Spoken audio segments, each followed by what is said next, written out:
So today we're diving into the third set ever released in Yu-Gi-Oh! And that is none other than Magic Ruler. So this set was released in September 2002 and it is a 104 card set. This is actually one of the few sets that differs between its North American and its European release. Some cards were left out of LOB and MRD and they were basically all placed into Magic Ruler, so the set is much bigger on the European side compared to the North American. This set also had its name changed after 2002 to Spell Ruler, and this is also where you get like the whole MRL-E aspect, where in Europe the booster pack says Spell Ruler but the cards themselves say MRL, which is Magic Ruler. The reason that they changed their name was because they got sued by Magic or MTG, so Magic Ruler had to go, and like I said, it was replaced by Spell Ruler. The set breakdown is 2 secret rares, 10 ultra rares, 10 super rares, 17 rares, and 65 commons. There are a lot of short prints in this set. Like the name suggests, the set is full of Magic cards, and during the early game of Yu-Gi-Oh! Magic cards were the strongest cards in the game. So this is arguably actually one of the more broken sets, and a lot of cards in this set are banned. But that's the introduction of this set. Now let's get into the card by card breakdown, as well as seeing how we can best collect this set. Without further ado, let's get into it.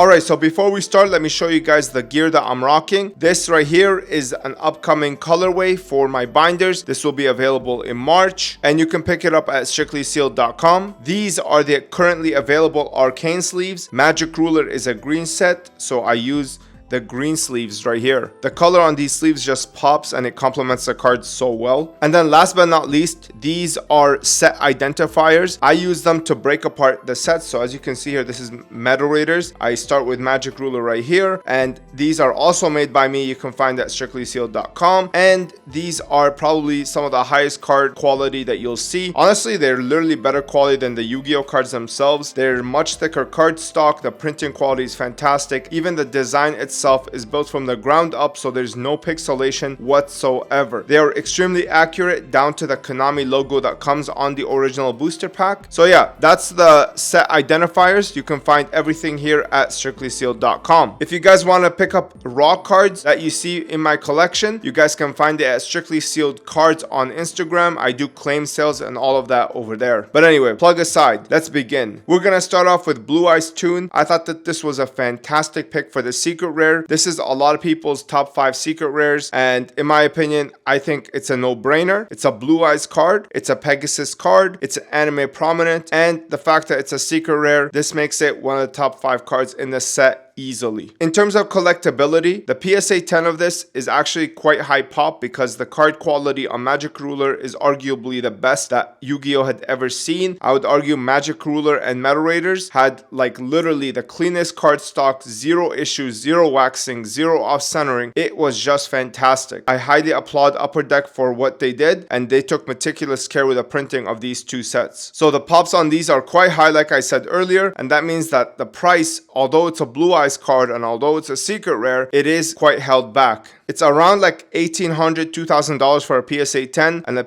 PSA 9 is around like $500. Next up, we have Penguin Knight. Nothing really special. Axe of Despair is a censored card. This originally was a green axe with a face here, but for some reason they got rid of it because it's just too grotesque. It was recently released in the Lost Arts, so I do think that that's a great promo to collect. But in the case of the original printing, I think that this does fine. This card is okay. I know it seems like 1,000 attack is like really good. When it was first released in the OCG, it was much better received because at the time there wasn't as much power-up cards. Having this as the third set when there was already like 300 cards already released, it just was lackluster. It didn't do that well, and it was just a little too dated for the card roster that existed at the time of release. Black Pendant, this is garbage, but this is a super rare, and this basically has like little to no hollow foil. Only like the beads as well as the crystal here are hollow. Everything else is common. These 2 are very easy to grade as well, just like every other card in Magic Ruler, so they are quite high pops. Horn of Light, Malevolent Nuzzler, Spellbinding Circle. This is a really cool artwork. This was what was used on the back of the censored Exodia art because the non-censored has the pentagram. This one was what they used to replace it because they wanted to censor like the satanic imagery. I think this is a pretty cool card, but the name doesn't really make sense because it's like a spell binding circle. I mean, wouldn't it be binding a spell card, not a monster card? But it is what it is. It's a cool artwork, but this is also very high pop.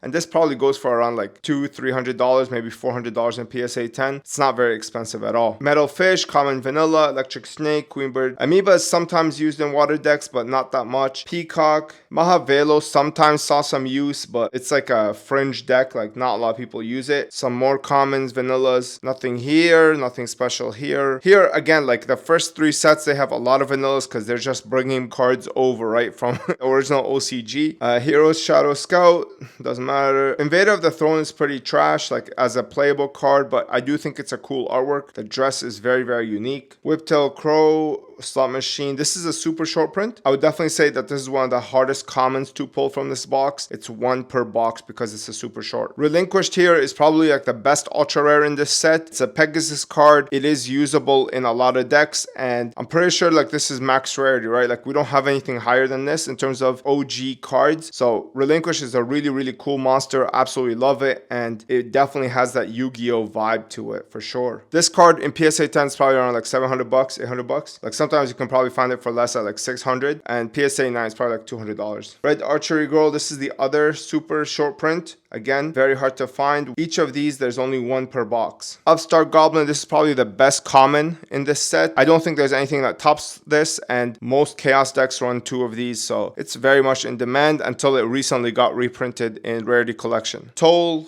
Final Destiny, Snatch Steal, this is a GOAT staple, absolutely, and very, very like timeless card. Chorus of Sanctuary, Confiscation, busted card for sure.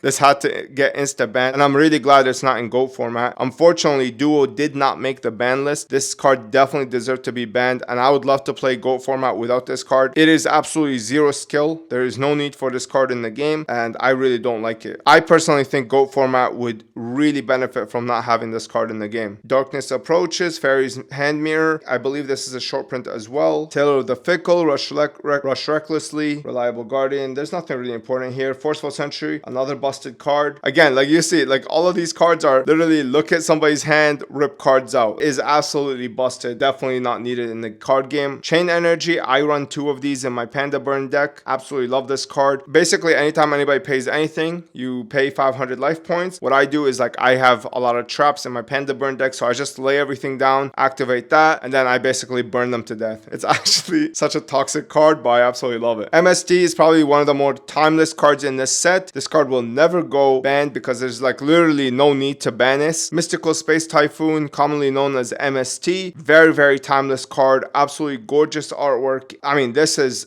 an absolute staple in most decks. It's run more often in Edison, I believe, but in GOAT format, I believe it's limited to 1, so everybody pretty much runs this in their decks. Giant Trunade, another awesome staple, and this is probably like the best super rare in this set. Gorgeous, gorgeous card. Painful Choice, another absolutely busted card. This card definitely is on the ban list and will never come off. Snake Fang, Black Illusion Ritual, the ritual card for Relinquished. I absolutely love the ritual cards, and I love the magic cards that summon them. Even like the icon for them looks absolutely incredible. October Sir, Psychic Kappa, doesn't matter. All of these are pretty much garbage. These 2 have made appearances in the TV show with the 2 brothers, the Gate Guardian brothers. Pretty awesome cards. Nothing here, but Megamorph is really important. A lot of people use it with like the machines as well. This card is very, very good, and the hollow foil pattern on it looks incredible. Another ritual card, another ritual card. Nothing here. This is a big meme card. A lot of people love this card because it's literally a burger. They even like reprinted this meme in a collector rare, and they even gave it support. So that's kind of funny. Another ritual. Rioran, Manga Rioran. So Manga Rioran is supposed to be actually Toon, but I don't know what happened there. This is supposed to be Toon Rioran. Toon Mermaid